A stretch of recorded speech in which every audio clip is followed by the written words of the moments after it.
Saudara diduga melakukan tindakan asusila terhadap anak di bawah umur. Seorang pria berinisial EF di Kabupaten Aceh Barat Daya ditangkap Satreskrim Polres Aceh Barat Daya. Selain pelaku, polisi juga mengamankan sejumlah barang bukti. Pelaku sudah ditetapkan sebagai tersangka dan ditahan di Mapolres setempat guna proses penyelidikan lebih lanjut. Seorang pria berinisial EF warga Kecamatan Jempa, Kabupaten Aceh Barat Daya, sehari-hari bekerja sebagai sopir bus sekolah yang mengantar jemput anak sekolah. Tega melakukan tindakan asusila terhadap anak di bawah umur. Wakapolres Aceh Barat Daya, Kompol Asyari Henry mengatakan, pelaku yang merupakan tenaga honorer di Dinas Perhubungan Aceh Barat Daya juga sudah menikah dan memiliki satu orang anak. Dan hingga kini, pihak kepolisian Polres Aceh Barat Daya sudah memeriksa 2 saksi dalam kasus tersebut.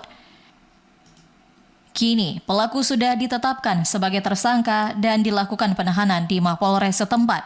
Sejumlah barang bukti juga ikut diamankan polisi. Adapun alat bukti yang sudah kita kumpulkan yaitu keterangan saksi, orang tua pelapor, orang tua korban maksudnya, dan bukti visum et repertum dari dokter.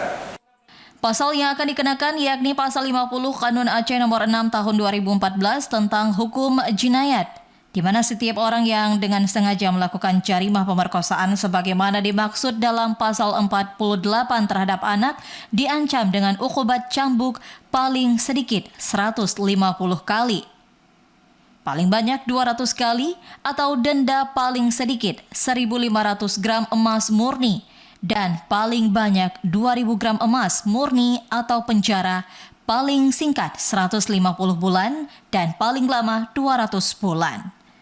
Dari Aceh Barat Daya, Aziz Saputra, TVRI Aceh melaporkan.